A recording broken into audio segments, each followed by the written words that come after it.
అందరికీ నమస్కారం। ఈరోజు వైఎస్ఆర్ కాంగ్రెస్ పార్టీ రైతుల మీద ప్రేమను నటిస్తూ కూటమి ప్రభుత్వాన్ని అప్రతిష్ట పాలు చేసేటువంటి కార్యక్రమానికి శ్రీకారం చుట్టింది। కృత్రిమ యూరియా సంక్షోభాన్ని సృష్టించి రైతుల్లో గందరగోళం సృష్టించేటువంటి కుట్ర। నిజంగా వైఎస్ఆర్ కాంగ్రెస్ పార్టీకి రైతుల పట్ల చిత్తశుద్ధి ఉంటే యూరియా పైన రైతుల సమస్యల పైన ప్రశ్నించేందుకు అసెంబ్లీకి రావాలని ఈ సందర్భంగా సవాల్ విసురుతా ఉన్నాం। వైఎస్ జగన్మోహన్ రెడ్డి గారు మాకున్నటువంటి మా సభ్యులకు ఉన్నటువంటి సమయాన్ని కూడా మీకు ఇవ్వడానికి మేము సిద్ధంగా ఉన్నాం। నీకు నిజంగా రైతుల పక్షాన చిత్తశుద్ధి ఉంటే రా అసెంబ్లీకి, మేము చర్చించడానికి సిద్ధంగా ఉన్నాం। మీరు సృష్టించిన కృత్రిమ యూరియా సంక్షోభం, మీ నాటకాలు, మీ వైఎస్ఆర్ కాంగ్రెస్ పార్టీ కార్యకర్తలు ఆడుతున్నటువంటి డ్రామాల్ని మేము అసెంబ్లీ వేదికగా నిరూపించడానికి సిద్ధంగా ఉన్నాం। గౌరవ ముఖ్యమంత్రి నారా చంద్రబాబు నాయుడు గారు ఇప్పటికి అనేక సార్లు అధికారులతో సమీక్ష సమావేశాలు నిర్వహించడం జరిగింది। వ్యవసాయ శాఖ మంత్రి అచ్చెన్నాయుడు గారు అనేక సార్లు సమీక్ష సమావేశాలు నిర్వహించడం జరిగింది। జిల్లా మంత్రులు ఆయా కలెక్టర్లతో మాట్లాడి యూరియా సమస్య లేకుండా రైతులకి, కౌలు రైతులకి సంపూర్ణంగా ఎరువులు అందించేటువంటి కార్యక్రమానికి శ్రీకారం చుడతా ఉంటే రైతుల్ని మోసం చేసినటువంటి గత 5 సంవత్సరాల్లో పరిపాలించినటువంటి మీరు, రైతుల్ని దగా చేసినటువంటి మీరు ఈరోజు రైతుల కోసం మాట్లాడడం చాలా సిగ్గుచేటు అనిపిస్తూ ఉంది। మీరు రైతుల గురించి ఈరోజు డ్రామాలు ఆడుతూ ఉన్నారు కదా, రైతులకి కూటమి ప్రభుత్వం అన్యాయం చేసిందని చెప్పి మాట్లాడుతూ ఉన్నారు కదా। రండి అసెంబ్లీకి చర్చిద్దాం। 18 నుంచి అసెంబ్లీ ప్రారంభం ఉంది కదా, అసెంబ్లీ స్టార్ట్ అవుతుంది కదా। మీకు రైతుల పక్షాన ఏమాత్రం చిత్తశుద్ధి ఉన్నా రండి అసెంబ్లీకి। స్పీకర్ గారిని రిక్వెస్ట్ చేస్తాం, సభానాయకుడు చంద్రబాబు నాయుడు గారిని రిక్వెస్ట్ చేస్తాం, మా సమయాన్ని వదులుకొని మీకు సమయం ఇవ్వడానికి మేము సిద్ధంగా ఉన్నాం।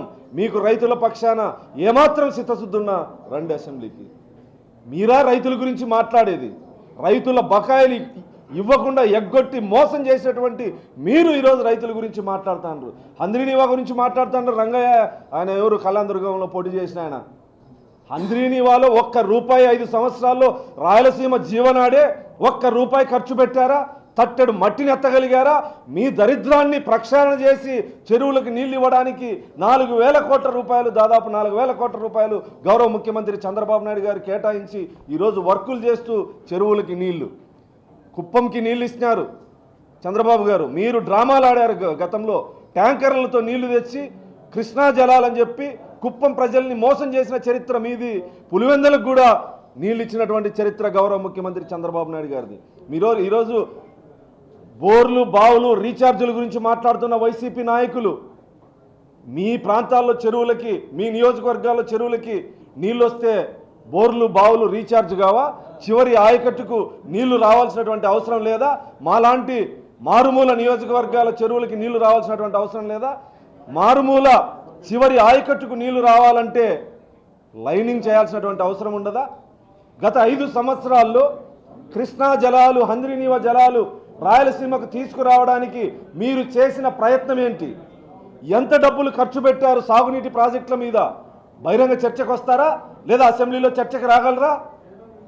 రైతుల మీద ఎటువంటి ప్రేమ లేనటువంటి వాళ్ళు, రైతు ద్రోహులు, రాయలసీమ ద్రోహులు వైఎస్ఆర్ కాంగ్రెస్ పార్టీ నాయకులు జగన్మోహన్ రెడ్డి గారిని సందర్భంగా తెలియజేస్తాను। నేను మళ్ళీ సవాల్ విసురుతా ఉన్నా, అసెంబ్లీకి వచ్చే 11 మంది అసెంబ్లీలో చర్చించడానికి మేము సమయం కేటాయిస్తాం। లేనటువంటి నాయకులు, రంగయ్య లాంటి నాయకులు బహిరంగ చర్చకు సిద్ధం। రాయలసీమ మీద ఈరోజు మాట్లాడుతూ ఉన్నారు కదా, మీ హయాంలో ఎన్ని ప్రాజెక్టులు వచ్చాయి, ఎన్ని పరిశ్రమలు వచ్చాయి? రాయలసీమ అభివృద్ధికి మీ చిత్తశుద్ధి ఏంది, మా చిత్తశుద్ధి ఏంది? ఈ దాదాపు 15 నెలల కాలంలో ఎన్ని పరిశ్రమలకు రాయలసీమకు రాబోతా ఉన్నాయి? హంద్రీనీవాకి ఎంత ఖర్చు పెట్టాం? తాగునీటికి ఎంత ఖర్చు పెట్టాం? రైతుల కోసం ఎంత ఖర్చు పెట్టాం? చర్చించడానికి మేము సిద్ధంగా ఉన్నాం। రంగయ్య గారు మాట్లాడుతూ ఉన్నారు ఆర్డిటి గురించి। ఆర్డిటి గురించి మాకు చిత్తశుద్ధి ఉంది। గౌరవ ముఖ్యమంత్రి నారా చంద్రబాబు నాయుడు గారు, నారా లోకేష్ గారు కేంద్రంతో అనేక సార్లు మాట్లాడడం జరిగింది। ఈ జిల్లాకు సంబంధించిన ప్రజాప్రతినిధులుగా మేము ఢిల్లీకి వెళ్ళి అమిత్ షా గారిని కలిసి ఇక్కడ ఉన్నటువంటి ఆర్డిటి గురించి, సంస్థ గొప్పతనం గురించి పేద ప్రజలకు వాళ్ళు చేస్తున్నటువంటి సేవల గురించి వివరించడం జరిగింది. ఆర్డీటీకి ఈ సమస్య ఇది మొదటిసారి కాదు, గతంలో కూడా రావడం జరిగింది. అప్పుడు బీజేపీ ప్రభుత్వమే ఆర్డీటీకి సహకరించింది, ఇప్పుడు కూడా సహకరించబోతా ఉంది.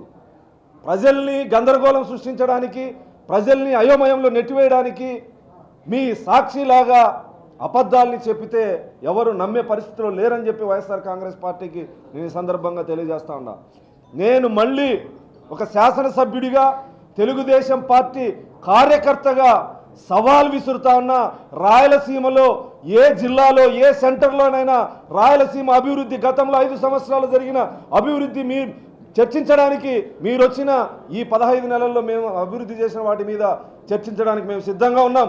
అవసరమైతే శ్వేతపత్రం విడుదల చేస్తాం. లక్షలాది మంది ప్రజల సమక్షంలో కూటమి ప్రభుత్వం యొక్క విజయాల్ని గర్వంగా చెప్పడం కోసం రేపు సూపర్ 6 సూపర్ హిట్ సభను ఏర్పాటు చేయబోతా ఉన్నాం. లక్షలాది మంది ప్రజలు రాబోతా ఉన్నారు. అనంతపూర్ రాజకీయ చరిత్రలోనే ఏ రాజకీయ పార్టీ కూడా గర్వంతో చేసినటువంటి పథకాలని ప్రజలు చెప్పడం కోసం రాజకీయ పార్టీ గతంలో మీరు కూడా ఏర్పాటు చేశారు. కొన్ని సభలు, ప్రభుత్వ సభలు ఏర్పాటు చేసి చెప్పడం జరిగింది. పార్టీ పరంగా కూటమి పార్టీలు ఏర్పాటు చేస్తున్నటువంటి సభ స్వచ్ఛందంగా లక్షలాది మంది ప్రజలు రాబోతా ఉన్నారు.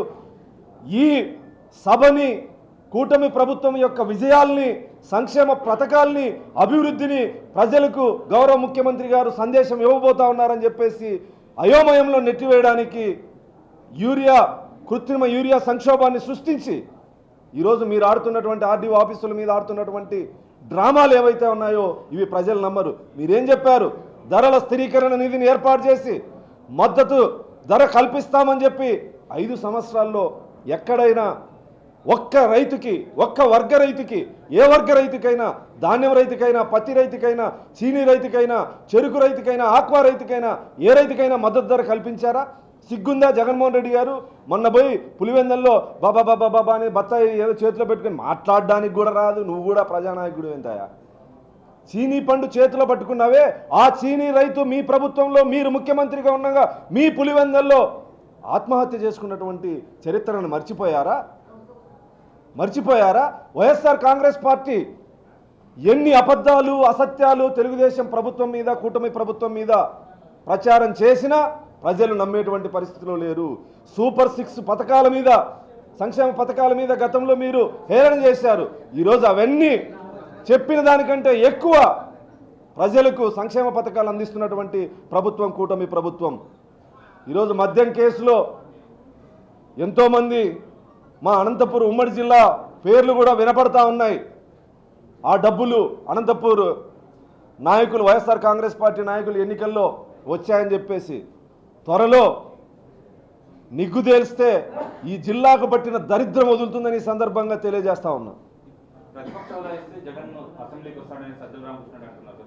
అసలు సిగ్గుందా? ప్రతిపక్ష హోదా ఇవ్వాల్సింది ఎవరు? మా గౌరవ ముఖ్యమంత్రి గారు ఇవ్వాల్సినటువంటి పదవులు ఉన్నాయి. ఇప్పుడు రోజుకు 4-5 కార్పొరేషన్ డైరెక్టర్లు వదులుతా ఉన్నాం. అవి ఏమన్నా కావాలంటే లిస్టు పంపిండి మా గౌరవ ముఖ్యమంత్రి గారికి. మా గౌరవ ముఖ్యమంత్రి గారి చేతిలో ఉండేటువంటి పదవులు ఇప్పించడానికి మేము సిద్ధం. ప్రతిపక్ష హోదా అనేది ప్రజలు ఇచ్చేది, అడుక్కునేది కాదు, భిక్ష కాదు, హక్కు అది. ఆ హక్కు రాజ్యాంగం కల్పించినటువంటి హక్కుని ప్రజలు ఇవ్వాలి. కానీ చంద్రబాబు నాయుడు గారు భిక్ష కాదయా. జగన్మోహన్ రెడ్డి గారు, సజ్జల రామకృష్ణారెడ్డి గారు అడుక్కోవడానికి సిగ్గుందా?